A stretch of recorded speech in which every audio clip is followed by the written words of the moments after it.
Are you ready? Yep. Stop boy!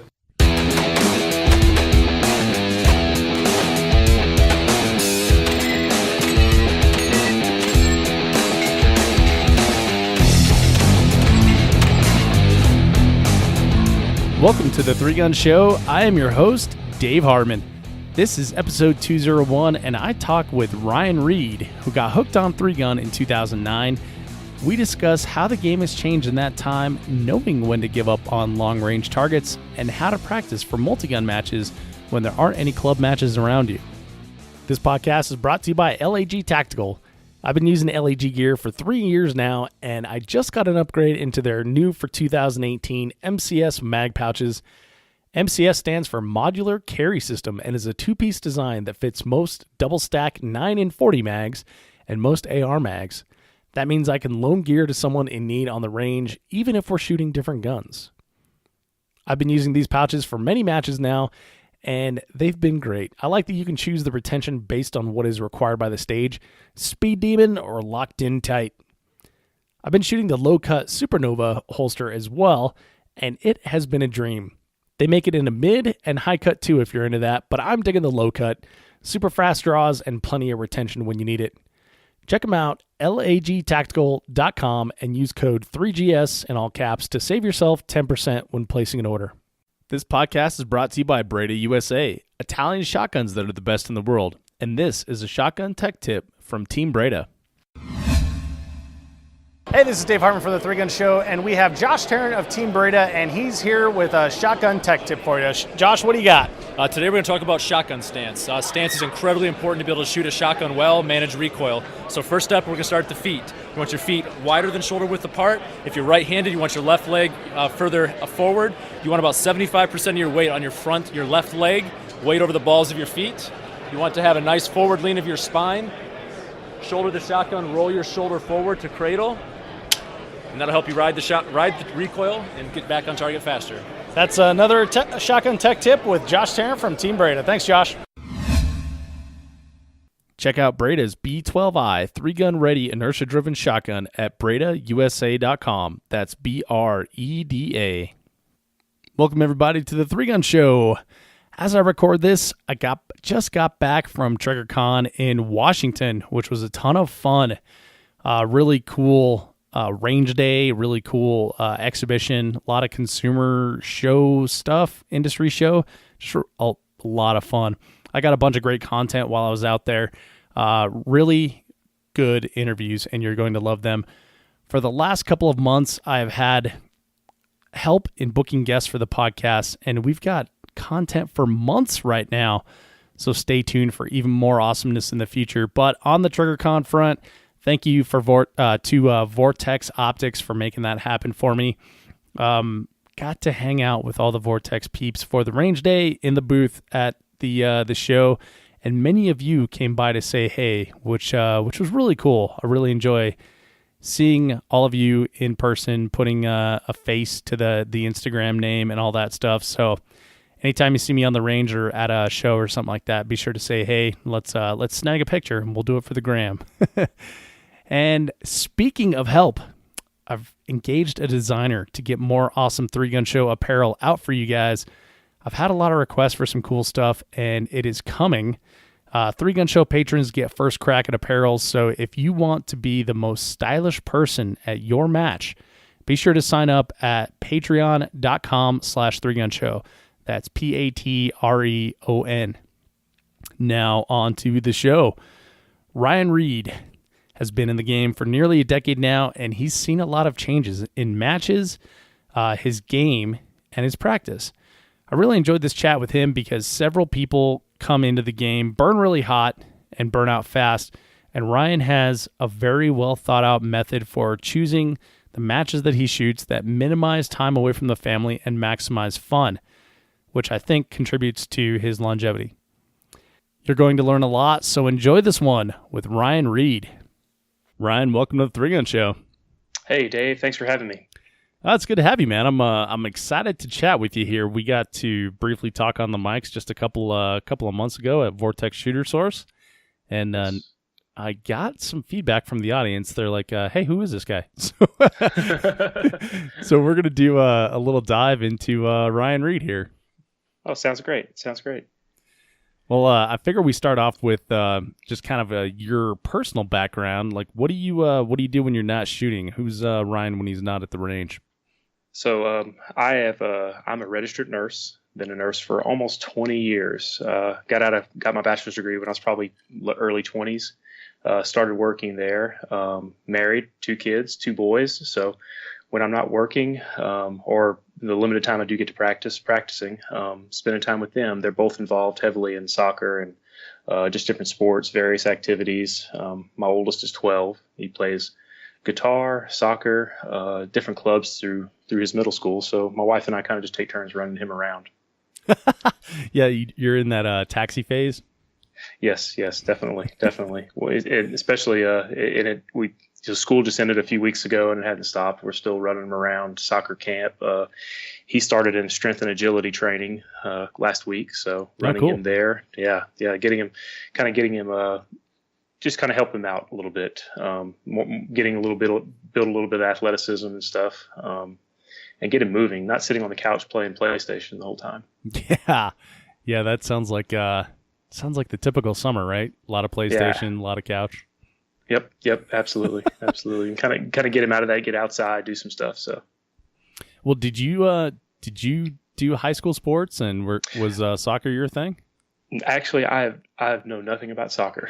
Oh, really? And after 2 or 3 years with them playing, I know a little bit, but we didn't have much soccer. I grew up in South Louisiana, and there was some soccer there, but we had the big 3, football, baseball, basketball. I played baseball from when I was probably 5 years old. My dad played college baseball. He was a coach, and I played baseball through high school.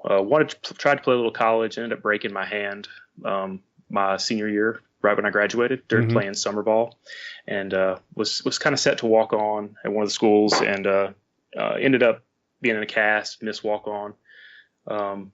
Started college and kind of went from there. After that, I kind of wanted to see what else was out there besides sports. So I had a lot of friends that were playing, and they a lot of time, dedication. I mean, they were practicing 5 a.m. out in the weight room, and then out on the fields, then off to class, then to class, and after that back on the practice field. So it was a lot of time and dedication, and it's going to be kind of hard to do that and study and pursue a degree. So kind of gave that up, did some intramural sports and things like that. All right, yeah. So that's got to be tough as a college athlete. Now we've got a bunch of college athletes in our sport as well, and it seems like they never stop that competing. No, and that's actually trickled down even to the high school now. I talk to friends who have kids in high school, and they practice year round now for various sports. Yeah, absolutely. When I was playing, we play a little bit in the fall, baseball in the fall, but then we'd go to it was mostly focused on football and basketball, and then we'd start after Christmas. But it seems like there's kids out there right now practicing right now for fall baseball, and for spring baseball. Yeah, starting with high school. So it's definitely takes up a lot of time and takes a lot of dedication too. Yeah, no kidding. Well, it's kind of like our shooting sports. That with 3-gun, it used to be there were half a dozen, 7 matches a year, something like that, and there was like an actual off season where you could actually practice and prepare for the next match. And looking at the calendars I have hanging in my office here, it doesn't seem like there's really an off season anymore. No, there's really not. I shot my last big match of 2017 was Fort Benning, and that was the weekend before Thanksgiving. Mm-hmm. And I think I took a little time off then, and then we were back I think February. I had a road trip in February, so it seems like I think a lot of the places are too playing in on their weather. You're not going to shoot a big match up north in that time of year, but Texas and some of the southernmost states can still have matches year round. So yeah, we shot. Let's see, January 27th was the SHOT Show after match that yes. Pete Rensing puts on. Uh-huh. And then Hard as Hell is in December. So yeah, there's not really much of a stop. I know in Texas they don't do much in July, right? Because it's a little warm. Yeah, and we're getting to the point where, you just asked me like before we got started here, why I wasn't at Task Force Dagger, but there's also I think Northeast Multigun. There's like a major match in Alaska this weekend. Yeah, I thought I saw something like their state championship. Yeah, or something. yeah, Alaska State Championship, and then there's a third one. And of course the IPSC World Shoot's going on right now. Yeah. Oh, the John Voight Memorial. Yeah, Safari Land. there you go. Safari Land Expedition Multigun. Like, this is a big weekend here for shooting sports. It's actually incredible. Yeah, it's amazing to have the opportunity to shoot, to choose now where you're going to go, and especially, like you said before, there was 12 maybe big matches a year, and now it seems like there's at least 5 a month. And, lots of opportunity, lots of choices. Yeah, for sure. Well, so let's get into that a little bit here. So when about how long have you been shooting 3-gun? I started shooting 3-gun. I shot my first 3-gun in 2009, I believe it was. Okay. It was a match in Waco, Texas. It was put on by LaRue Tactical. I'd seen, it wasn't their first match, but I'd seen some videos from it before. And when I moved to Arkansas, probably in 2004, I believe it was. When I moved up here, I was doing, before I moved here, I was hunting a lot, playing golf a lot, doing stuff like that with some of my friends from school. We had just graduated college, not far before that. But when we moved up here, I didn't really have anybody to do any of that stuff with. So I got into some pistol competition. There was a little local club I joined and had a pistol, was shooting that. And then so had been shooting pistol for a while. Probably 3-4 years shooting like IDPA and USPSA, stuff like that. Had made master in a couple divisions in IDPA, and it was fun. I was having a good time with it. But a friend of mine, we saw this match in Texas and decided, hey, let's try this out and see how it goes. And I think I had an AR with a 1-4 power scope on it and a flashlight on it, a big quad rail, and the shotgun I had was a pump, Mossberg pump. And just the Glock 34 I was shooting in competition. And we went out there and we had a blast. It was it was a great facility. It was Tiger Valley. They had sniper towers. They had mock-up helicopters. They had mock-up vehicles with that you were shooting out of, shooting at targets in these vehicles, crawling through tunnels. It was we got back and I was like, man, I had fun doing this. This is what I want to do. Kept shooting pistol here and there for a little while, but the 3-gun kind of really got bit by the 3-gun bug at that point. It was probably a year or two before I was able to get to another big match, and but that's kind of where it all started for me. It's kind of hard to go to a match like that where there's all these elaborate props and, like you said, towers and everything, and then just go back to an IDPA or USPSA match where it's like, hey, there's walls and you can see through them.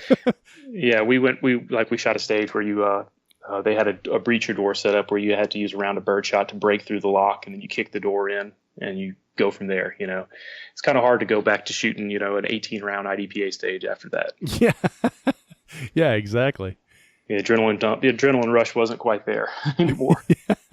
Yeah. So you'd been shooting pistol competitions up until then. What brought you into like competitive shooting sports? We'd moved up here. Like I said, didn't have much going on hobby wise. I didn't know where to hunt up here. We'd just gotten here and stuff. I was actually looking at, I just turned 30. They had a 30 and older baseball league. And I was looking at maybe getting back into playing some baseball. And my wife and I were watching TV one night, and I think it was Shooting USA, and they were at the IPSC Nationals or USPSA Nationals. And I just remember seeing, guys running around with open pistols, and my wife's like, you should try that. And I was like, I'll look around, give it a shot. So that's why I found a little local club and ended up shooting some pistol competition. Nice. Saw it on TV. That's crazy. Yeah, it is. It's funny because you think now, and I mean, back, that was only, 10 years ago, and you'd see some IPSC stuff on Shooting USA. And I even remember seeing some old video from further back of stuff on ESPN shooting competitions, pistol competitions, not just like clays or anything like that, but actual pistol competition on ESPN. And it's funny how the political climate has changed. Yeah, I know. Like, I don't think I ever saw it like on a first run on ESPN, but I've definitely seen the YouTube videos of the replay, And definitely. God, I just can't even imagine it now. It's incredible. I mean, we just had a Josh just won open at the IPSC Worlds, and you won't hear that anywhere outside of social media, probably. Yep.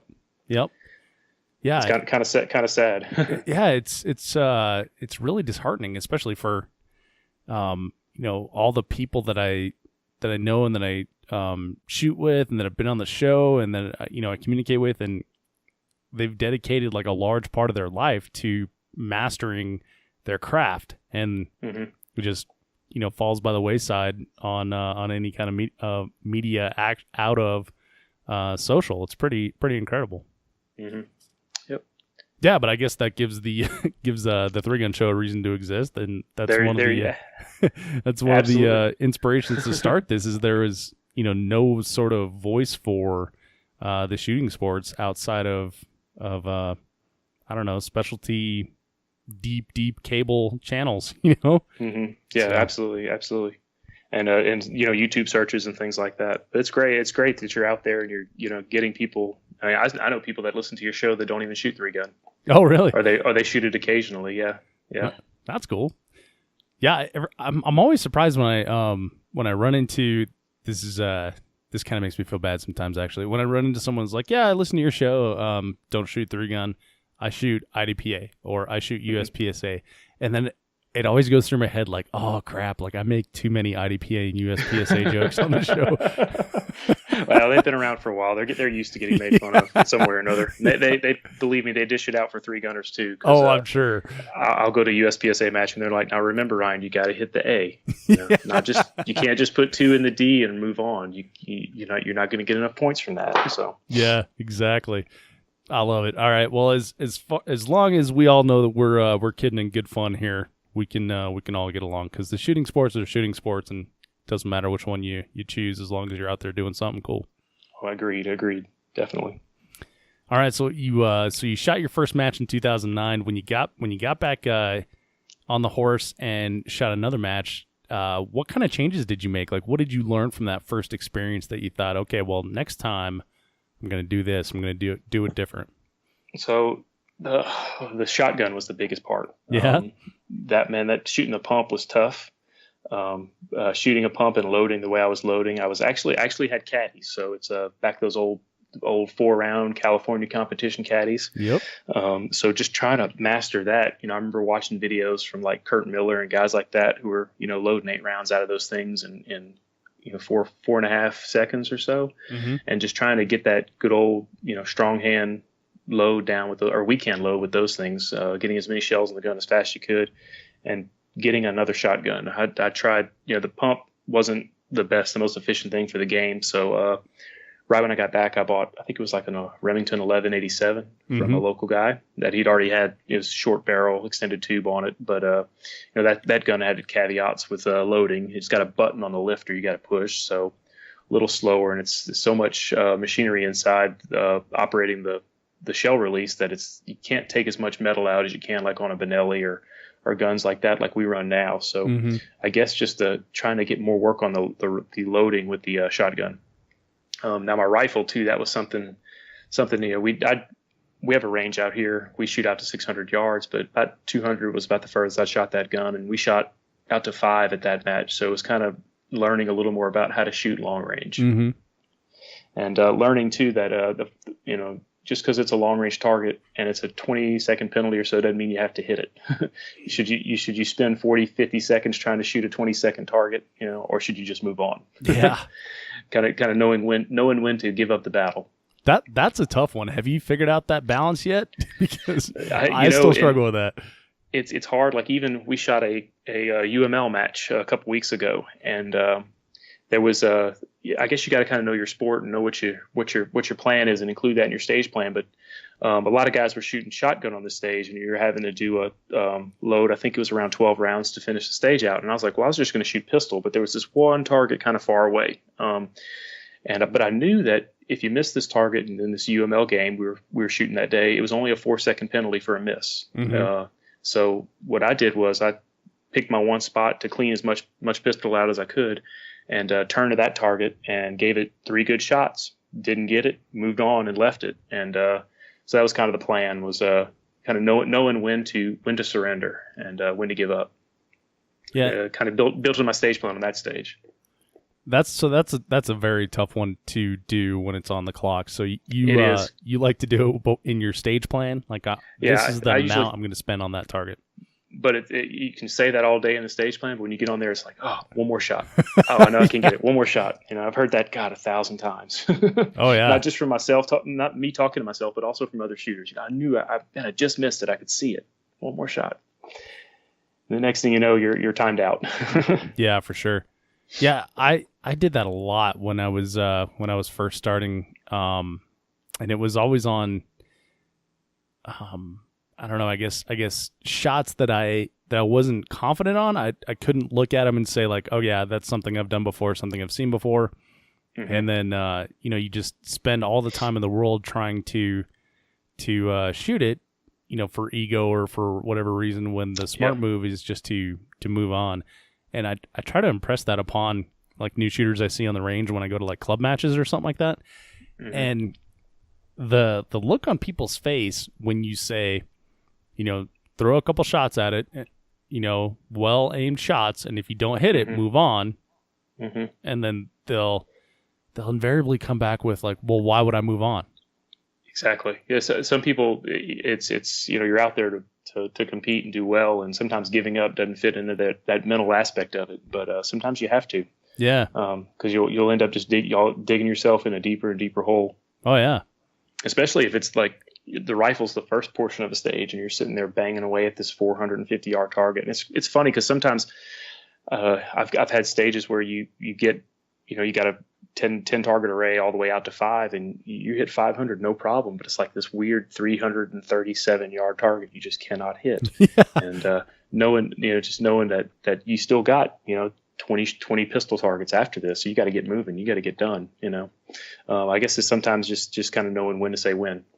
Yeah, and I always say like, well, why would you stay? Instead of moving on, and just make them try to answer their own question, and then we'll walk through that math that you just did of like, okay, well, mm-hmm.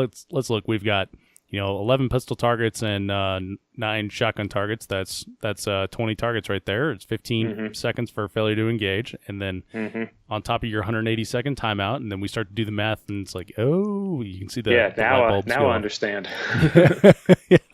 It's tough. And especially when you have your ego involved, right? Exactly. I mean, most people don't like to fail, and that sometimes you just kind of got to get it over that, and just kind of capture the situation, realize what's going on, and what you can do to make a difference on the stage, and what you can't. And if you can't hit that target, move on to the next part. Mm-hmm. All right. So you got your shotgun figured out. You bought an 1187, and then any other upgrades or things you did differently when you went back? I think if I remember right, I went to a different scope. The one I was shooting was pretty much just a little, I think it was like a 2 MOA dot in the center, and it was I can't remember the brand of it, but I ended up going to like I think it was a Burris scope or something like that with more of a mil dot. I mean a ballistic reticle, mm-hmm. and that worked well for a while. And then knowing your holdovers, knowing how you're what ammo you're shooting and stuff like that, and at some point changing, a lot of equipment changed between then and now, but just kind of be more familiar with the gun, especially the rifle as far as long range shooting. The pistol I had down pretty much. We didn't see much different arrays, just kind of more targets than we would in what I was already shooting. I guess more gear was something I did change that went from just basically shooting a CR speed belt, kind of sliding everything on between stages, to one of the Safariland ELS stuff, which I still run now. Mm-hmm. It's easier changing gear between stages. That way you have more time to plan what you're doing instead of messing with your equipment. Yeah. And man, the ability to share gear amongst your friends too is huge. Yeah, I mean, the guys I usually run with is a group of us from Dallas. Every one of us runs the ELS stuff, and we're trading out stuff left and right all the time. Hey, I need 8 more shells. You got to let me borrow one of your caddies real quick, or I need my pistol pouch. I need another pistol pouch on this stage, swapping stuff out. So Yep. It's funny, and actually, Jeremy with Shooter Source gave me a bunch of gear to bring with me to matches to help, new shooters that are having trouble, or if they have anything break or stuff like that. One thing I set up with the gear he gave me was I took some of the Blade Tech. I can't remember what they're called. The belt attachments that clip on. Tech Lock. Tech locks. That's it. I took some Tech locks and mounted them to some of the ELS female clips. Put that on it, so that way you can clip it on your belt. Then I don't have to carry anything else. All I have to do is carry 4 or 5 of those things.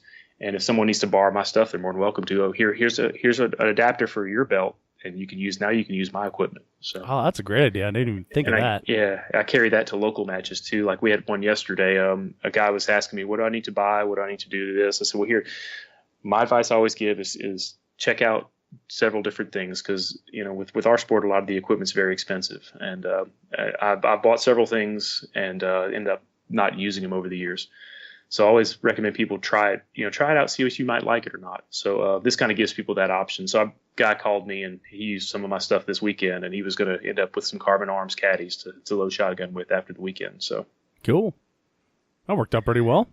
Oh, absolutely. And it gets people, more people involved in the game. I mean, we have some guys come out and they'll load out of a fanny pack and things like that. And I hate to see that. I want them to at least, not be discouraged totally. Yeah. Struggling to load the shotgun, having to grab a shell and it's backwards and things like that. So at least give them some opportunity to succeed. Yeah, no kidding. We had a new guy on our squad yesterday, and he young guy. So he was there with his dad. So I have no idea how old he was. He's probably teenager. Anyway, he had a 4-round pump shotgun. It was Remington 870, and he had I guess it was 2 quads, so 8-round caddy on his belt.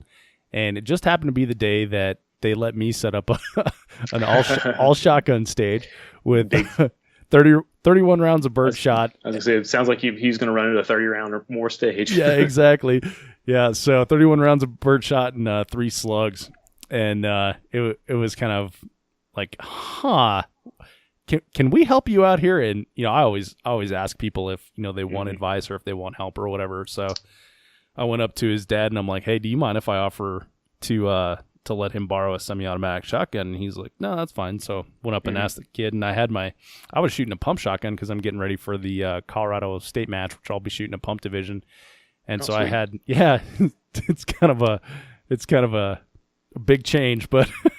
Yeah, definitely. It's definitely different running a pump than running a semi-auto. Oh my God, it's crazy. But anyway, so I had my Breda B12i in the back of my truck, and it has a 12-round tube on it, and I'm like, this is going to make your life a lot easier. And he did awesome with it. It was great, and it's really for me it brings me joy to be able to show people like, hey, this is the kind of gear and stuff like that, but also to make their match experience much better. Because we had 2 other stages that had shotgun on it as well. And so instead of feeding that pump shotgun, every 5 rounds, he actually had like the ability to pull the trigger 8 times in a row without loading it, So yeah, it absolutely made the day more enjoyable for him. And hopefully, that's one thing about the shooting sports I find is very rarely have I seen someone in a situation like that and no one offer to help the guy. Everybody's so just nice and wants to grow the sport, wants to see people do better. And you even see it. I mean, you even see it at the upper levels. We'll have like Dylan Easley and Nick Miller and myself on the same squad, and we're sitting there and we're like seconds from each other. But we're still loading gear out, helping each other out, doing things like that. And it's like these are the guys that are you're competing against, yet we're still helping each other. And that's what's one thing I love about what we do. Yeah, I really enjoy that too. Did you find that same thing in USPSA and IDPA, or do you find that's unique to 3-gun? I see it. I think it's more in 3-gun. I guess that's more. It's because it's more of a gear focused sport because there's so much more gear involved. But you did see it in IDPA and USPSA as well too. Guys will help with stage plans and things like that. Not as so much helping out swapping equipment, because it's not so much, some of the stuff for shotgun is somewhat universal with the loaders and things like that, the caddies and whatnot, and the AR mags and things like that. But for like stage plans and hey, you might not want to do that. You might want to think about this. You see that in those sports as well too. Good. Now, when you started shooting 3-gun, do you think your background in IDPA and USPSA gave you an advantage? Because the pistol is definitely like something that separates the pack these days. It took a lot of. I'll be honest.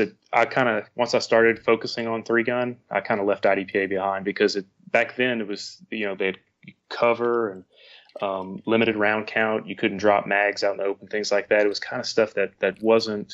I didn't find it beneficial to shoot that sport anymore. If my focus was 3-gun, now USPSA definitely helped out a lot because it's very similar in nature. But I do still tend to rely on my pistol heavily on some stages, especially when you have the option. Yeah. And so if you have like an option between like a shotgun and pistol, is that what you're saying? Like for like knockdowns and stuff? Yeah, and I'm more confident too with the pistol. Get to that portion and feel a little better about it. Still getting, after all the years I've been shooting 3-guns, still feel confident in all the other guns. But it seems like I get more time. It's easier to practice pistol than it is the other two. And where I live, there is if I wanted to shoot a pistol match, I could probably shoot one. Probably have 6-7 opportunities a month to shoot USPSA or like even like a steel match. But 3-gun, there's maybe 2 clubs within 3 hours of me that shoot 3-gun, and I help run one of them. So not much opportunity to practice there. Right. Yeah, I guess where I'm at, I'm very fortunate. We have, I think, 4 within like hour and a half, 2 hours. Oh, wow, that's fantastic. Yeah, it's pretty great. And we like probably about 4 years ago, we had 4 clubs doing them. Everybody, it was, probably 20 to 30 shooters at each match. And, but it's kind of dwindled over the last few years. I don't know if it's decreased interest, if it's things like PCC picking up in other sports that are, pulling those guys in that would be shooting 3-gun. But it just kind of unfortunately seems to dwindle around the area where I live. Mm-hmm. That's interesting because it's definitely picking up where I'm at now. There's more people shooting than I've ever seen. Now, like on the other hand, like our club, the club I belong to, we have more members now than we've ever had, and we don't have a cap on membership, but there's definitely more people shooting, recreational shooting as far as competition. Some of the numbers are going up for the pistol shooting, especially in sports like IDPA, where it's you can start shooting IDPA with basic Glock you buy from local gun store. Yeah, and you only need a couple mags and 100 rounds or so to complete the match. When you start getting a 3-gun with the equipment requirements and all 3 guns and ammo for those, scopes, belt, caddies, all that stuff starts adding up. And sometimes financially, not everybody can get into the sport like they can other sports. Yeah, for sure. There definitely is a barrier to 3-gun. Now, was it that same way when you started? So you've been shooting for like 9 years now. Like, how has the sport of 3-gun changed over the last decade? Well, the game's gotten so much faster. I mean, back when I started, you'd have probably 5 guys I can think of that were pretty much all over the country, and some of them are still shooting right now. But those guys would dominate, and now it seems like that number's grown. I mean, you'll go to a match and kind of look at who's there. God, there's 20 really good, strong 3-gun shooters at this match of 200 people, and I mean that's changed the game, I think. But it has gotten faster. Like out of those when I first started, you had maybe not so many people could load the shotgun very fast, and that was a big deciding factor. But now that we're quad loading and weak hand quad loading, strong hand quad loading, now if you're not putting 8 shells in the gun in 5 seconds, you're in a minority because it seems like everybody can load the shotgun fast now. Which that used to be a big deciding factor on some stages and some matches where it was how fast you could load the shotgun. Mm-hmm. But you're seeing where more and more people are doing well with that. You also see several advances in gear, like I think what was the big scope when I started was like a Miopta K dot, I think. Mm-hmm. And that seems like what everybody was running. But now you got all these options: 6 power, 8 power, all these different reticles. You have different reticles in the same scope platform. It's all kinds of options there now. So yeah, I remember when I started the guys that had like the high zoot rifles, the really expensive rifles, they had like a Burris MTAC on there. Where I've become such an optics snob that if I look through a Burris MTAC now, I'm like, oh my god. Oh yeah, absolutely. And the glass has gotten so much clearer. I mean, yeah, and it's not costing you $1,500, $2,000 either. There's scopes out there, $600-$700 that are clear, and I mean, and great for what we do. Yeah, and just the abundance of like low power variable optics now. I mean, every major manufacturer has 2 or 3 that they offer. Absolutely. Yeah, sometimes it's hard to choose too, because I have my main rifle I shoot's got a Vortex Razor 1-6 on it, and I have a little short gun I shoot for like bay style matches and matches with a lot of targets less than 200-300 yards, and it's wearing a Viper Gen 2 PST, and man, it's hard sometimes to choose both those great gray glass, very clear. I was really impressed with that Viper came out with it. I enjoy shooting it. Yeah, I shot all last season with the Viper. It was a really nice scope. I'm playing the 1X game now. I'm totally going off the rails here, Ryan. Are you? Got a pump shotgun and I'm shooting the Vortex UH-1 Huey. Oh wow! Yeah. Wow. I haven't had a chance to play with that one yet. I tried limited locally a few times. I was using a Leupold prismatic back then, and I just switched to a 6 power scope. And you put the prismatic up there, 1X, and it's like, oh my gosh, that target looks so far away. yeah, exactly. Yeah, it's kind of interesting how. I guess like how intimidating it is to look at everything through 1X once you've had the ability to use nice glass and look at things through 6X. Absolutely, well, and nice glass with cheater drops too. Just put the first drop on the top of a 300-yard target, and that's the hold. I mean, yeah. With some of those old dots, you're having to say, okay, 3 dot widths above this target for that, and then you throw wind into it, and it's like, oh goodness. yeah. Yeah, exactly. I have so much respect for the guys who shoot irons well, and not just iron sights, but shoot the dots well. But even the iron sights, man, it seems like I've always shot glass. Yeah, I've seen guys get out there and shoot like legit irons and just banging away on targets several hundred yards away, and that is one of the more impressive things to watch.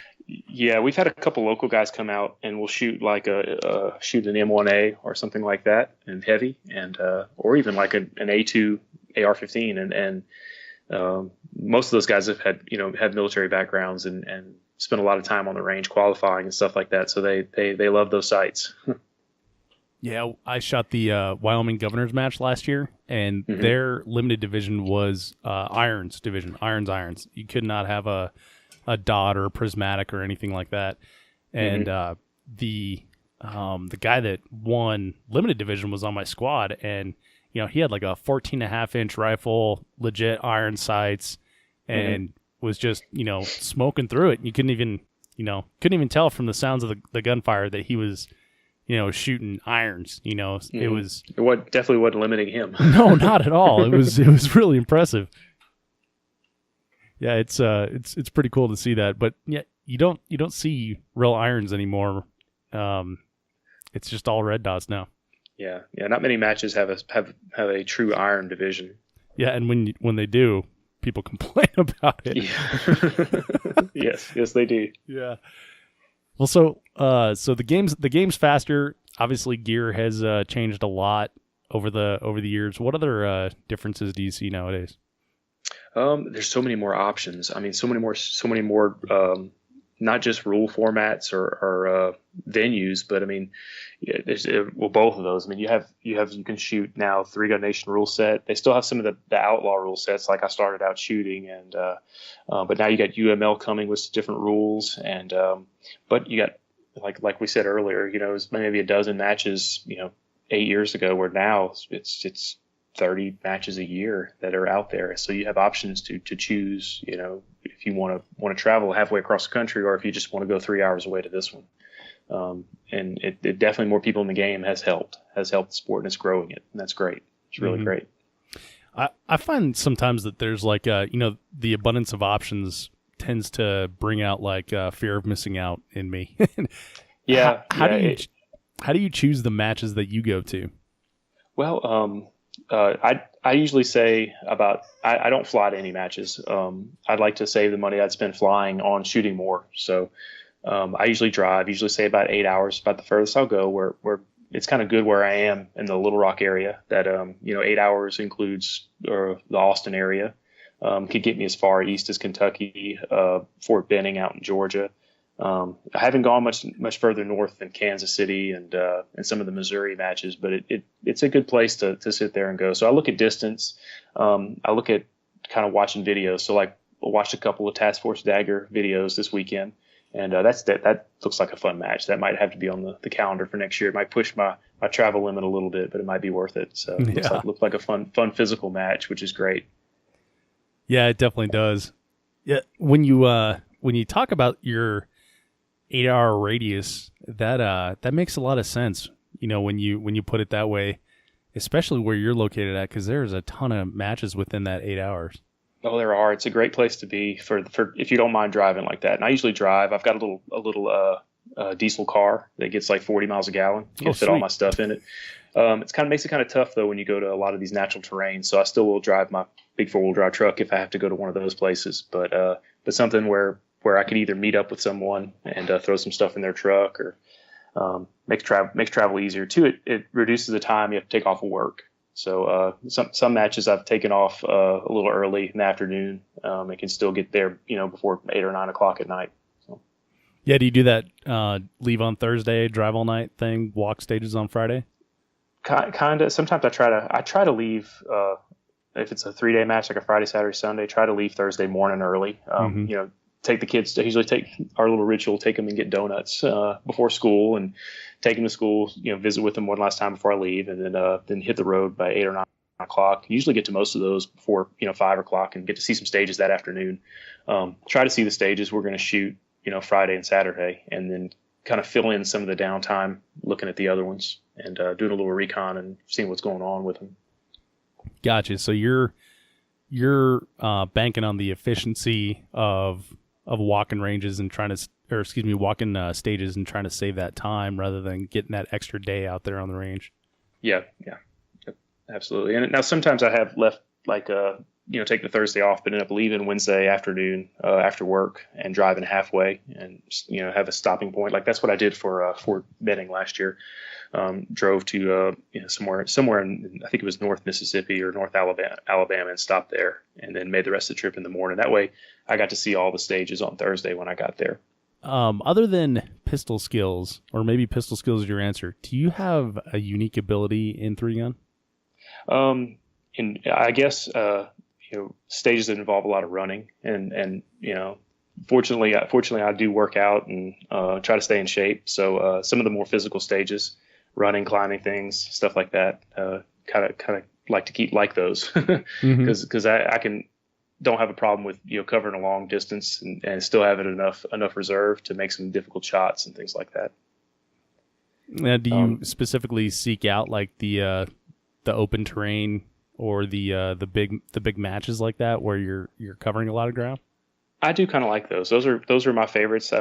The more I do shoot these bay style matches, I do like those as well. But my favorite is a good long, natural terrain, where you're going to cover 100 yards or so. Those are my favorite stages, especially with a little bit of terrain, not a flat farmland field, something where you got some rocks and some ravine, and you have to watch your footing and things like that. I enjoy those. Those are my favorite. Yeah, and that's where you shine then. Yes, that's kind of where I like to shoot. Yeah. Nice. Now, have over the years, have you seen matches get more physical or less physical, or how's that going?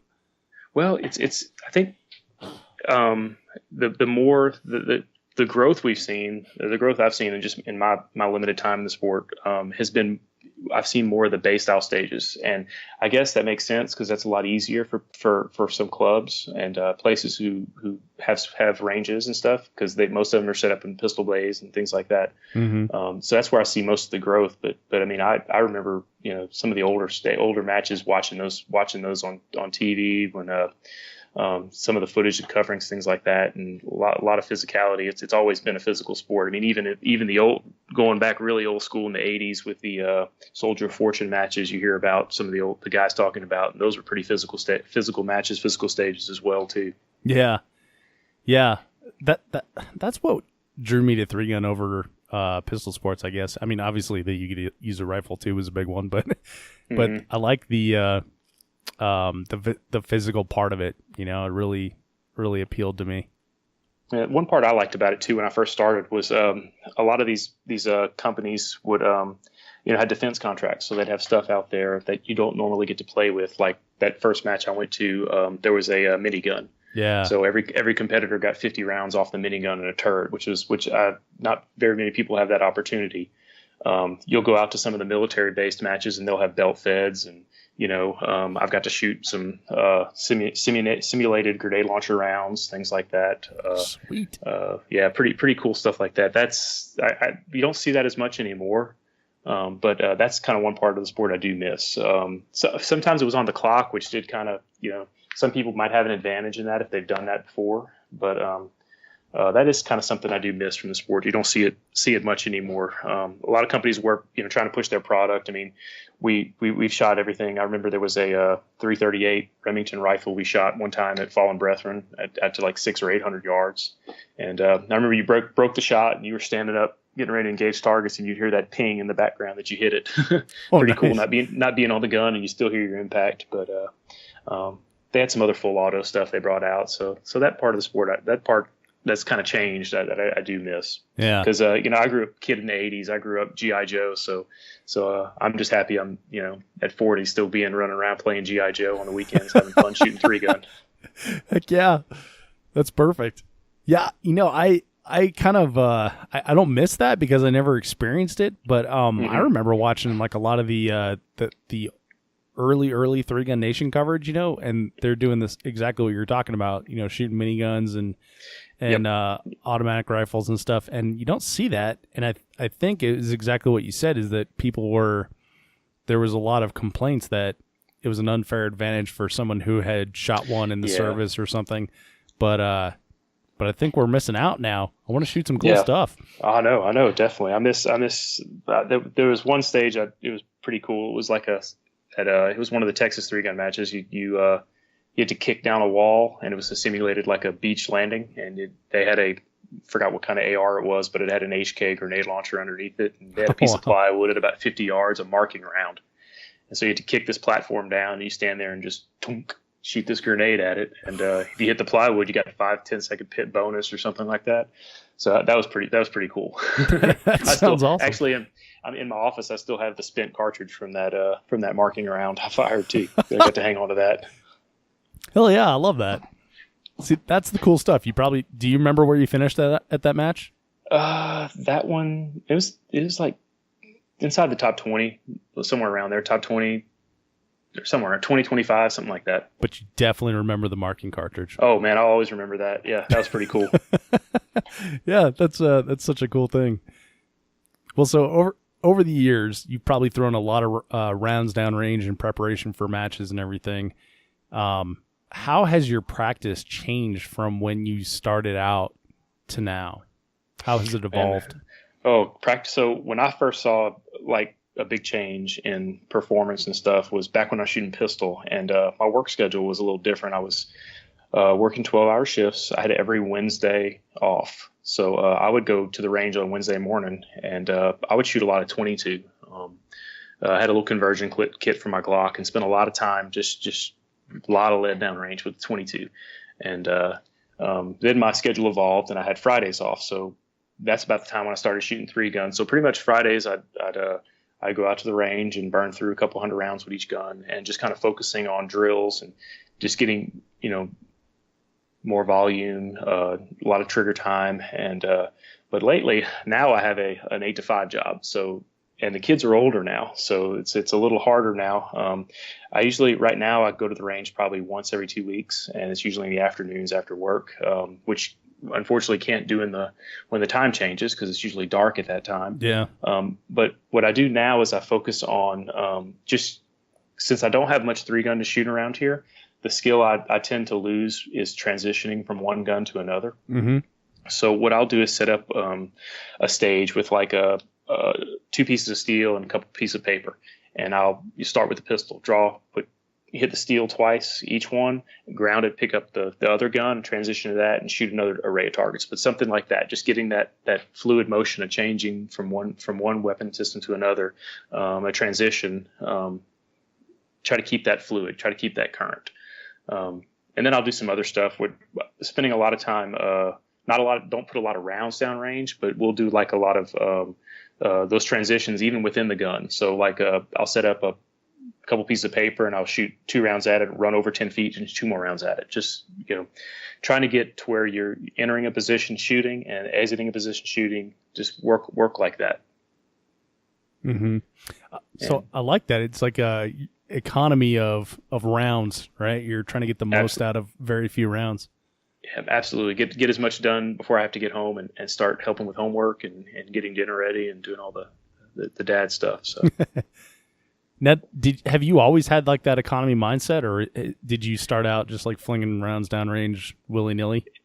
I just kind of when I first started, I would set up like a little mini stage, and put 10 targets up and this and this and do that. But you spend a lot of more time setting up than you do shooting, and when time's limited, trying to get the most bang for my buck, the most stuff I can do in the short amount of time I have. So, if I go out and shoot pistol, I'll probably only shoot 100, 125 rounds, but it's focused on not just sitting there banging away 40 rounds. It's, just little quick 8-round arrays, but, just kind of make the most of it and work on where I see I need improvement in my game. Gotcha. Now, how do you decide where you need improvement in your game? Well, I try to video everything, and I put a little bit of it out there on social media. I don't have the biggest social media presence, but just a little bit here and there. And but I watch every stage I shoot, and I watch where did I lose time here, and then I'll also think back to like who was I shooting with, and what did they do at this situation? Oh man, I lost 6 seconds here. I lost this here, stuff like that. And if it's going to be a match with a lot of shotgun loading, I'll really hit doing some shotgun loading practice. I usually practice that late in the evening. Mm-hmm. Right before going to bed, and to kind of work on that. And I usually do that right before a big match anyway, just to get used to throwing shotgun shells in the gun again, especially if it's been a while. Yeah. Now, when you said if you know that you're going to have a lot of shotgun in a match, now do you do like recon before the matches, or is this just experience based on last year's match? Kind of experience based on last year's match. If you're going to a big natural terrain, you're going to see probably at least some big arrays. So something where you have to, and I consider a big shotgun array where you have to load the gun more than twice. So and more than 8 rounds. Mm-hmm. So a 24 round stage, 30 or 30s and 40s. You're going to see those kind of based off history if you're going to a match that's had one before. Because you kind of learn the match directors learn what they're thinking. So if I go to say Kurt and Aaron's match, you're going to have probably one all shotgun stage where you got 30 rounds of shotguns. So mm-hmm. you're going to have to be stuffing the gun a lot there. And plus two, you got to play into the fact sometimes they'll have these matches will like to do flying clays and not just little flippers. They'll have an automated thrower. So I'll sometimes go shoot around the clays just to get familiar to tracking the gun, tracking the bird, especially with the short guns we shoot. I shoot a 21-inch Benelli, so got to get on them a little faster because the further you let them get out there, the bigger your pattern's getting. Yeah. So you attack them right when they come out of the thrower. I try to get on them as fast as I can. Okay. And at that point, lead about 6 inches, and you should be right on bird. Interesting. All right. The reason I ask is that's always been a bad one for me in 3-gun. Like if I go out with like a 28-inch gun and I go shoot clays with some buddies or something, doesn't seem to be a problem. Mm-hmm. But with my shorter barrel, and I don't know if it's just something I don't do much anymore. It gets a little bit difficult. Yeah, the hospital I work for has a benefit for clays every year, and I find myself sitting there. Even they'll shoot, is it five shooters at a time on a line, and so when I'm not shooting, I'm sitting there watching that house, and I'm just practicing, tracking. The bird goes left, high left, boom, there I'm at. And then when it gets to my turn, I'm ready. And as soon as I see a hint of movement where the bird kind of give me an idea where that bird's going, I'm automatically up and shooting. Get to it quick. So, your coworkers have to hate you. it's funny because the first year we went out, I think I shot I was close to a little over 90, like 92 out of 100. And, nice. And I'm sitting there with this 21-inch Benelli. I shoot in competition. It's got this long tube. Everybody's like, "Well, that tube's full of bismuth or whatever, mercury or something." And I'm like, "Dude, this thing holds 14 shells. There's nothing. Pick it up." And they're like, "Oh, And these are guys shooting these Perazzi guns with the big high comb and the big rail on it, and of course it played well because we only shoot at the closest shooting position. We didn't have to shoot anything further back, but it's pretty funny. And I've been like kind of mid 80s every time I've gone since. So I gotcha. Got to make them think that they can win. Yeah, that's right. Here comes Reed with his space gun again. Oh yeah, exactly. Good time. It's fun. We have a good time doing it. So yeah, anytime you can get out and shoot something different, I find is like always a good time. Oh yeah, and it's also humbling too, because you go out, you consistently, or you do well at these matches, finish in the top 10, and then you go shoot like something like Steel Challenge or something like that, and where you got guys shooting open 22s that are just running them so fast, and you can't keep up with that. It's hard to keep up with that with a centerfire pistol. So just kind of push you and especially shooting something that's totally opposite of or totally different than what we do, like the clay, like sporting clays or trap or things like that. And definitely humbling. Now, do you think that type of cross training helps when you come back to 3-gun, or do you think it hurts your game because it's not specific training? It kind of depends, I think. I think trigger time's trigger time, but if you're if you say like you go to like an NRA sanctioned rifle match where you're shooting a 20-something power scope, I don't think that's going to help much. It might help breathing control and target acquisition, but you're looking through something like I'm never going to look through glass that with that much magnification in a 3-gun match. Right. So that I don't think would be kind of counterproductive. Mm-hmm. So I tend to stick to when I do venture out something where it still kind of applies to what I do, not something that's like totally off the wall. Right. Like something archery or throwing axes or things like that.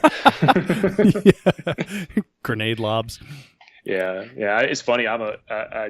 My kids are also in scouts, and so I'm a scout range officer. That was one way I could kind of contribute to what they do. Mm-hmm. And we shoot slingshots and arrows, and we actually have a camp this week. So I'll be at camp with them from 6 to 9 every night, and Nice. running the range with another guy. And I'll have to familiarize myself with the bow and the different things, the different parts of it and what they're called, because I'll have to go through my little spill when I show them how to use it and stuff. And I didn't spend much time behind a bow. Yeah. It's still shooting though. It's still you still, some of the basic principles still apply. And you still put it in my hand, and after a few shots, I can still walk it in and get it where I want it to go. But I sat there last year in downtime and punched the center out of a target with one of those Daisy BB guns, so that was still fun. Oh, nice. Yeah. Yeah. BB guns are a good time I forget about all the time. Anytime someone has one and they hand it to me, I recall like all the time I spent in my youth trying to chase squirrels down in the backyard. Oh man, I wish I knew how much copper pellets and BB lead pellets and all that were all over my parents' house. And my grandparents had a farm, and there were some silos, some grain towers around them. Yeah. And they didn't have a farm. I'm sorry. They had a general store in a small town, and they had some silos, some grain towers around them. So after lunch, I'd venture out with my Benjamin pellet rifle and see how many pigeons I could take down. Nice. Shot one on the fly too. That surprised me. It's that cross training, man. Yeah, that's it.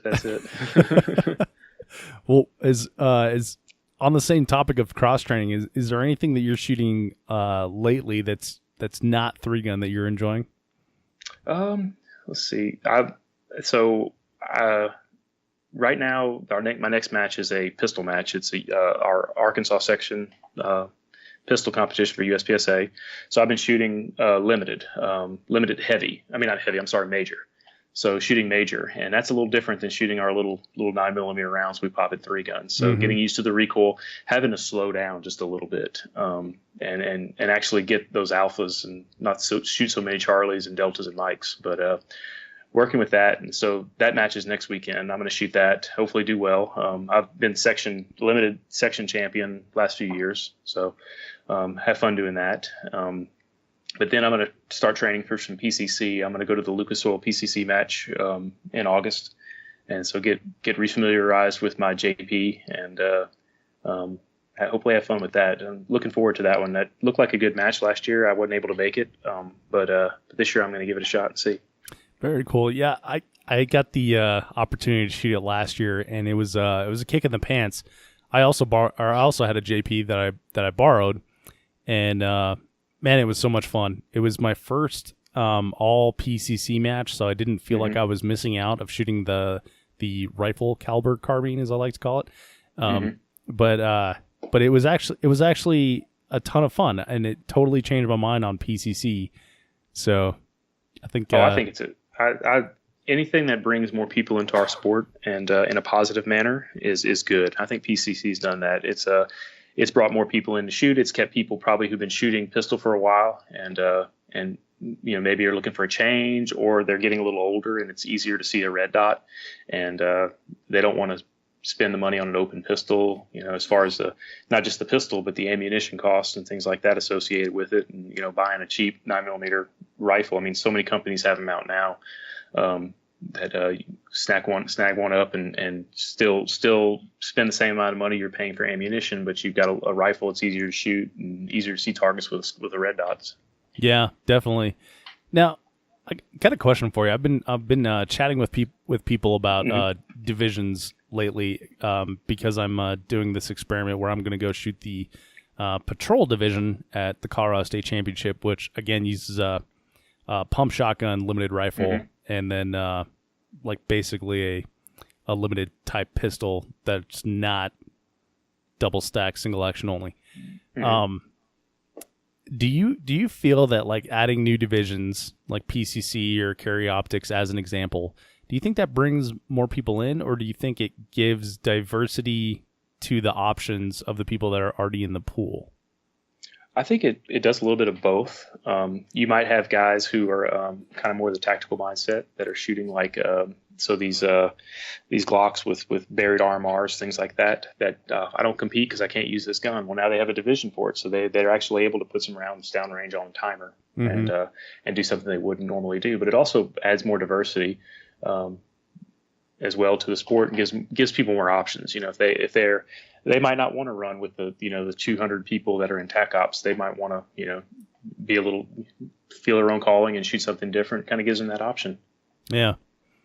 Now I can't shoot USPSA because this gun doesn't fit.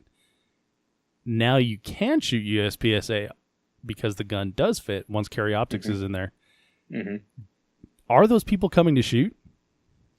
I'm seeing more along the lines of the PCC than the carry optics. You see a lot of people out there. Some people out there shooting carry optics. I've noticed it more, but I've noticed the biggest jump around here with the PCC, with those guys coming out there. But to be honest, those guys, none of them they're all familiar faces. It's no new shooters that are coming out now that I can shoot this gun. I have seen more guys out there that are new shooters with the carry optics type guns. Okay. Those are guys that typically will go to some of these classes, and burn a couple thousand rounds in a class. But now they have a division they can shoot competition in. So those are the newer shooters I see to competition are those guys. Good. It worked. Yeah, definitely. Sweet. Like I said, if it brings more people into the sport and get them more exposure, that's great. Yeah, no kidding. That's a conversation that I have with people all the time is how to get more people into the sport. If you can think back to like your start. I mean, you saw it on television, but what was it that you were seeking that was missing that made you go to that first match? Was it the competition aspect of it? Was it the firearms aspect of it? What was it? It was more. It was the firearms aspect of it because before I started competing, a trip to the range was putting some paper up on a board, standing there and shooting at it, and that got kind of old. Mm-hmm. And it kind of the invite and the introduction into competition sports kind of came at the right time because I was getting kind of tired of just standing there shooting at paper. Found that there was a whole other side to it, which was welcoming, and it was also kind of a benefit too when you get there and everybody's like so welcoming, come shoot this, try this gun out, do this. Hey, if you turn your magazines with the bullets facing forward instead of backwards because it's easier to reload, things like that. So stuff like that. Everybody was so welcoming and kind of made you feel like you wanted to continue doing it, even if you weren't progressing well or finishing well. Yeah, definitely. It kind of keeps you coming back for more. Do you remember any like early influencers or maybe like a mentor that guided you through the process? Well, back when I started shooting for pistol, it was a couple of guys who'd been shooting while there, and a guy named Mark and another guy named Paul. And they were the ones who were winning all the matches. So so you see those guys and you're like, that's where I want to be. I want to be with those guys. And so just kind of work and pushing it towards that. And then for a 3-gun, it was a good friend of mine, Wes Chandler. He met him at that first 3-gun match I shot, and I was always calling him, bouncing ideas off of him. He was not very far from here in Shreveport, so about 3 hours. So we'd meet up. He'd come up here for our local matches. We'd meet up at some big ones, and just kind of bouncing ideas off of him. So as far as gear wise, what do you think? Should I buy this? Should I buy that? Or also even when you get to a match, stage plan. What do you think you should do here? Are you thinking to do this? Just kind of getting ideas of how to break things down. Yeah. But it's always good. It's always good to lean on those guys with a little more experience, and always get, so even sometimes just you already know the answer, but just to kind of hear it again to know that your thought process is heading in the right direction is good. Yeah, I like that as well. It's nice when you've walked stages completely by yourself and with no one else, and then walked with someone to use as like a sounding board. Mm-hmm. You definitely recognize the benefit of having someone else there to bounce ideas off of, even if it's just saying your own dumb idea out loud and realizing how dumb it is. Yeah, it's always better to have a second set of eyes looking at something, be it at work when you're working on a project, or even trickling down to our sport and what we do. Taking a look at this and say, hey, we thought about, instead of going left here, going right. And that way you eliminate a whole position. Oh yeah, that's a great idea. Yeah. Yeah, well, so you mentioned that you help out with one of your I guess local-ish matches that's a couple hours away. Mm-hmm. Yes. What are some of the biggest mistakes that you see rookies making in 3-gun? So the one I've seen this year a lot is they get to their rifle and their rifle doesn't run, and they're racking rounds out of it left and right. And there was a young lady who came out to a match earlier this year, had the same issues with her shotgun, and I always say, hey, would you like some help? Would you maybe I can troubleshoot what's going on? And all 3 of those guns I opened up, and they were dry, like super dry. The ARs especially, even that the shotgun, the Benelli that we looked at, it was later on we found out it was just recently purchased and had pretty much been taken out of the box, and she brought it to the match. So sweet. With my Benelli, I grew up in Louisiana. My dad had a Benelli, had a Super Black Eagle, and when he bought his, the Duck Commander guys were shooting Benellis, and they were recommending shooting some 3.5-inch shells, box of those through, kind of break it in real well. So I kind of went with that mindset. I shot 3-inch shells. I couldn't find any 3.5-inch at the time, but kind of break the gun in. Showed her how loose my gun was compared to what she was shooting, and kind of contributing. Kind of break your guns in. Before you come to a match. But the ARs, I showed the guys where to lubricate an AR, how much oil to put, where to put it, more importantly, and to get the most benefit out of it. But that's the one I've seen this year. It pops up every now and then where you'll see, weapon maintenance and things like that. But that's what I've noticed at our local match this year was this mislubrication or non-lubrication of the rifle. Yeah. Because that thing doesn't like to run dry. No machine does. No. That's the funny part is if you think about these as like machines, like you wouldn't run your car without oil or without transmission fluid or anything like that. Mm-hmm. So why would you run the gun dry? Absolutely, and then the other side too, you wouldn't want to run your oil, your engine with 8 quarts of oil when it only needs 4. So, right. The proper amount in the right places plays a lot into it too. And some guys that this is their first AR that never had one before, didn't know how to lubricate it, and so this was, it kind of helped them, and we showed them, we lubricated the gun, and it ran the rest of the match. So it's kind of always there to help, and especially on the local level, get those guys introduced to the sport and understand what they're doing. Yeah, no kidding. Now, what are some of the things that you see that your newer crop of shooters can be doing to save time? They just yesterday, for example, we shot an array, a bank, and it was all close targets, and we had one guy that was one part of the bank was headshots, and they were close. I mean, probably 10 yards or less. And a lot of guys were taking 2 or 3 shots at the head to make sure they got them. And I'm like, guys, remember the rule set. You only have to have 1 hit in the head. So if you hit once, you don't have to make another shot there. And kind of getting them to understand the rules and what they have to do to neutralize a target instead of sitting there putting 3 rounds in each head, just wasting time. Right. 3 aimed shots too. 3 well aimed shots. Half second splits. Yeah. What are some of the mistakes that you see people making, like even on the pro level? On the pro level, it's it's hard to say, because the mistakes that when you get to that level that you make, they're very minute, but they can still be costly. Yeah, the spectrum narrows quite a bit at that level. Very, Dylan and I talked about that, and how there's the spectrum at that point. There's just like a little tiny margins of error, and you see that in say a big match, your top 3 shooters. There's very, very narrow margin, but then it'll widen up on that 4, 5, and 6, maybe all the way to 10, and then it'll widen up even further after that. But at that level, it's, the way I see it, it's stage plan and execution and footwork being very important. So if you come into a position and your right foot's supposed to be right there so you can see that last target, if you miss it by 6 inches, you have to reposition. There's half a second or 3/4 of a second there. So it all adds up at the end of the weekend. So how do you, so on the topic of footwork, how do you plan your footwork then to make sure you don't overrun a position or stop short on a position? So I like to look at a reference, either it being an area of the fault line, or maybe even being a visualization of a target. So like if you go into a bank and there's 4 targets there, and I know when I see the second one, I can see all of them. So I'm focused on that second target when I go in, but my gun's coming up because I want to shoot the first one first, the first target first. So just kind of using some kind of visual reference to make sure you're in the proper position. Because one thing you don't want to ever do is have to, once you get to that position, make any adjustments like backing up or moving left or right. That's where I see you can lose a lot of time. Yeah. I've experienced that quite a bit myself this year, was when I come into a position and all of a sudden I can't see the target that I thought was going to be there. Mm-hmm. And then at Jeremy Moore's match, the Vortex Shooter Source 3 gun, it's off in the trees, and now I'm like trying to hunt and peck and move my head around.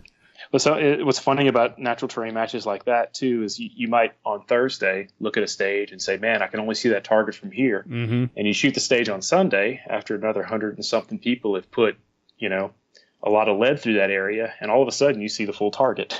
Yeah, no several kidding. Different places, because some of the trees will take a beating and stuff. So, so sometimes that's not the best way to judge it, but depending on that. But I always look, like when I do my walkthrough, and that's what I'm focused on the walkthrough is where my feet need to be and what body positioning I have to engage certain arrays. And it might be somewhere at this position here, I'm gonna start running because I know I can run and shoot these 5 targets on my right as fast as I can, and just kind of references in the course to dictate where I need to be or what I need to be doing at that time.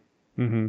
Now, when you do your walkthrough, do you do you do like programming of like a normal walking pace, or do you do all out sprint of the pace that you're going to be doing when you run or when you actually shoot?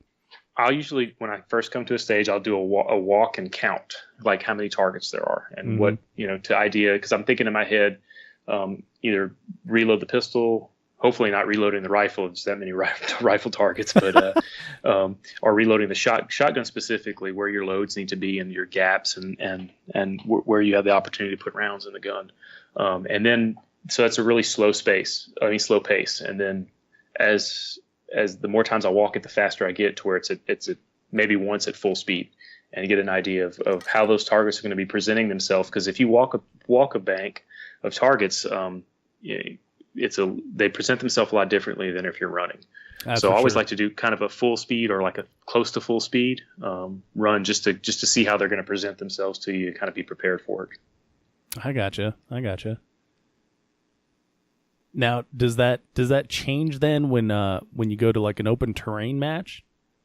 It can, but it all kind of comes to play. For the open terrain matches, the footwork sometimes is not as important, because if it's a base stage where you have these walls and targets, you can see 3 from this spot, 4 from this spot, 5 from the next. The footwork's real important. So with the open terrains, it's more like a general area. So at this point, I need to be aware of these targets over here.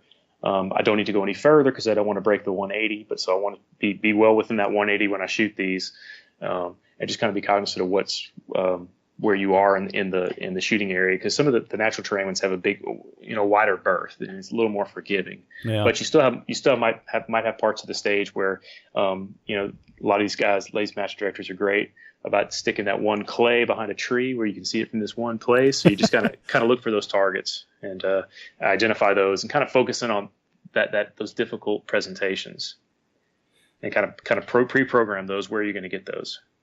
Gotcha. Well, so you've got your pistol match coming up. You've got a PCC match coming up in about a month here. What are you going to be focusing on for the rest of 2018 as far as your shooting game goes? So beginning of September will be Gen 3, which I've gone to Gen 3 every year since its inception, and I'll keep going as long as Chad does it. It's a great match, great cause. Such an awesome match. Oh man, it's great. It's fantastic. And last year I had a disappointing match. I didn't shoot very well. Was in the mid 20s or so, and but I got asked by Riley to do the shoot off with you, and that was awesome. That made my weekend right there. That was such a kick in the pants, by the way. It was so much fun. That was like the highlight of the match was to do that.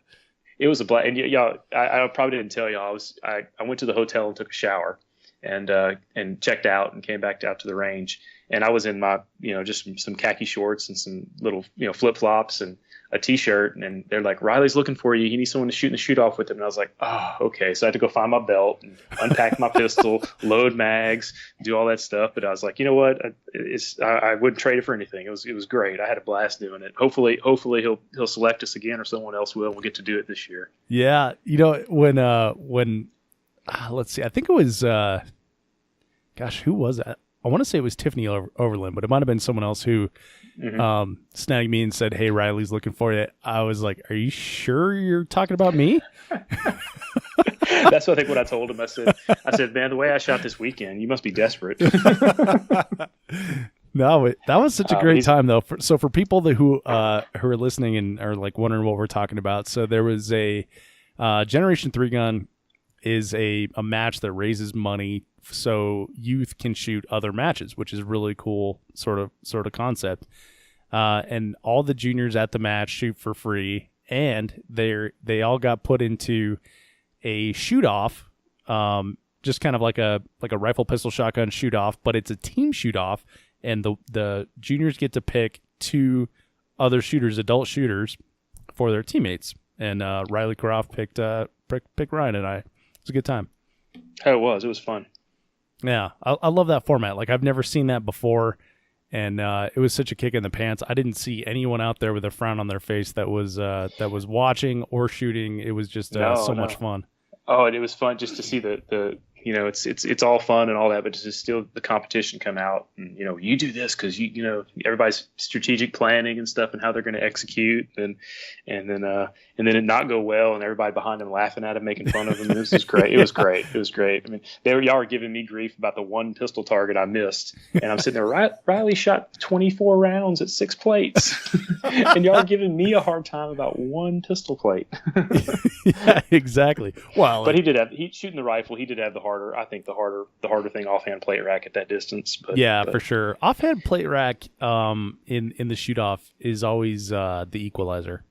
Yeah, it's a hard presentation on a stage, and it's a harder presentation with 130 people watching you. It's even more difficult. Yeah. Yeah, I was pretty happy when Riley told me he was going to have me do the shotgun. I'm like, cool. Yeah, so that was a good time.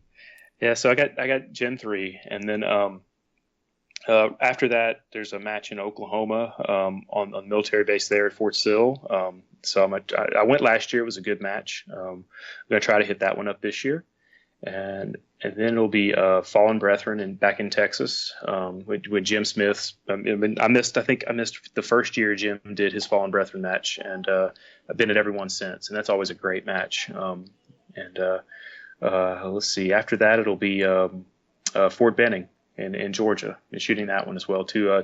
The Fort Benning was one of the matches when I first started getting into 3-gun. I was like, I got to go to that because you'd watch the 3-Gun Nation guys were there and they were videoing it, and you're in APCs driving around, you're running through tunnels and all. I mean, they dug trenches. The Corps of Engineers dug all these trenches, and it was like, oh man, that just looks so much fun. And then when I started traveling, unfortunately, they stopped having the match. And I was pretty disappointed in that. So when it came back, I was like, I'll give it 1 year and see how it looked, and it looked really good. So I went out last year and was not disappointed. My performance now is another hand, but I was really you don't get to do that, go on military base and actually participate in shooting competition very often, or have that opportunity. So when I get that opportunity, I'll go ahead and take it. And she got to shoot with some great guys, my buddies up from the Minnesota area and stuff. So had fun there. Yeah, that's such a great format, to shoot on a military base like that. And then the dudes at Fort Benning really seem to do it up. Like last year, they dug a trench, filled it with water, and then you rowed a boat. Like, where do you get to do that? No, I know. And then how do you practice that? That's the other part of it too. So it's kind of like, it's just kind of don't try to burn that one down. Just try to just don't leave anything. Don't accumulate any penalties, and put your 85-95% score up there and move on to the next one. Yeah, for sure. All right. Well, Ryan, we're reaching the end of our time here, but I got a fun last question for you. Okay. Can you tell me about your most spectacular disqualification? Man, and I hate to say it, I need to find something wood to knock on, but I've never disqualified from Oh, hey. All right. Man, and I hate to say that because got a bunch shooting this year, and I've watched a few pretty spectacular ones and some good big shooters in the last year, but unfortunately I can tell you my closest I've ever come. How about that? Yeah, let's hear it.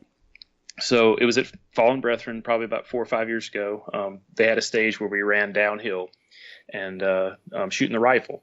So you shot like 3 or 4 paper targets on the way down, and you came to this bank, and there was probably maybe 10 offhand BC steel around 100 yards.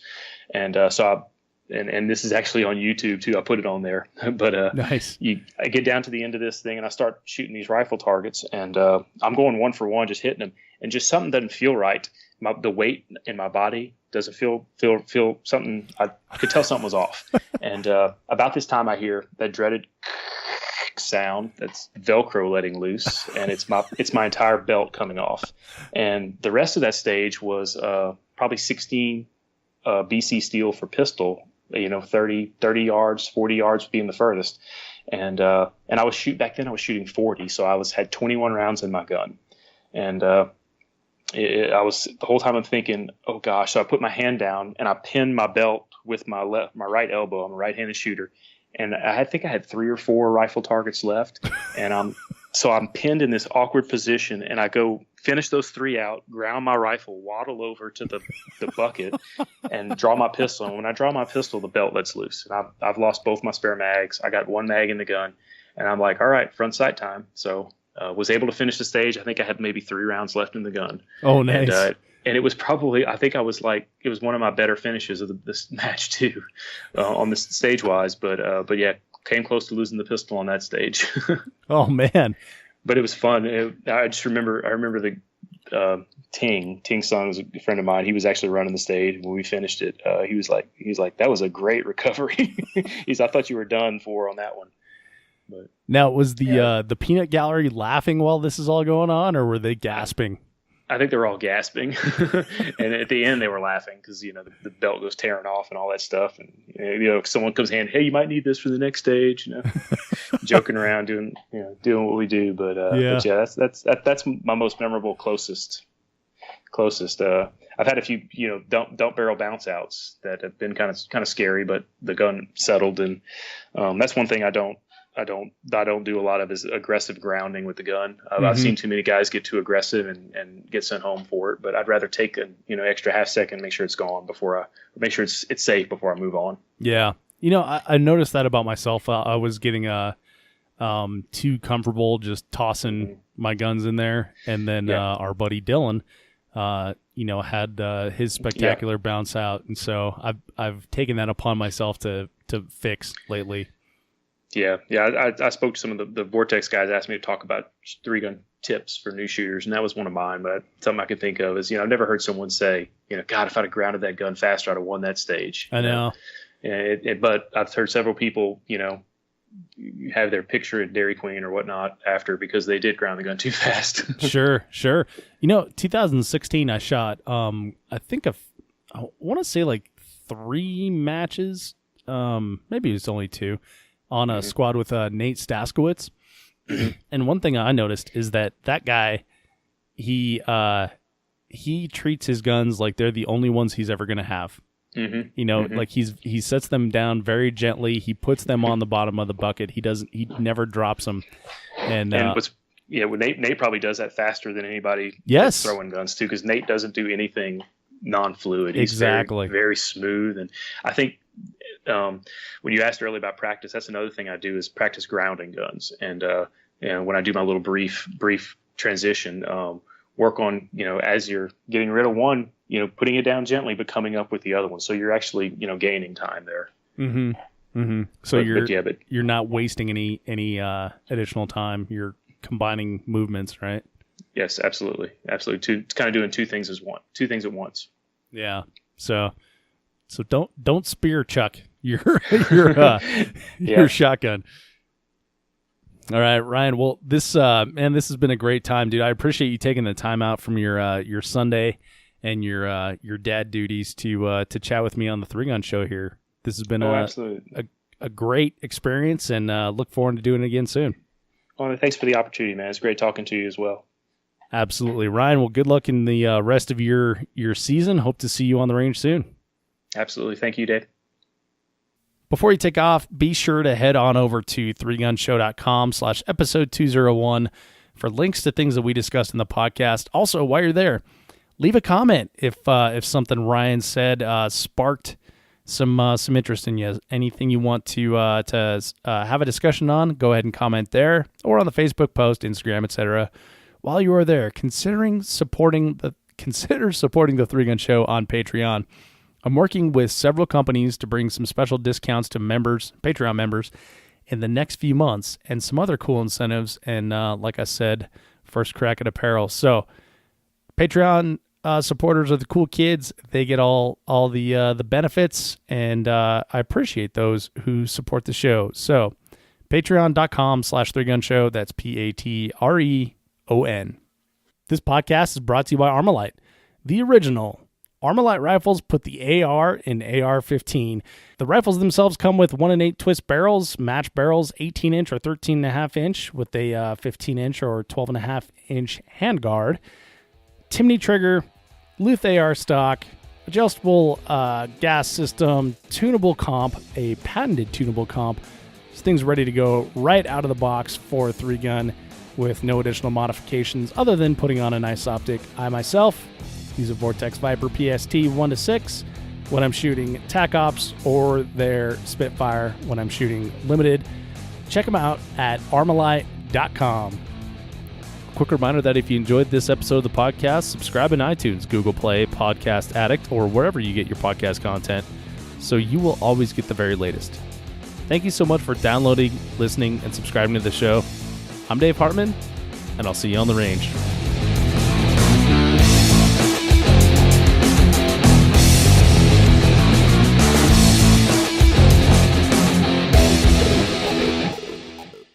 If you are finished, unload, show clear.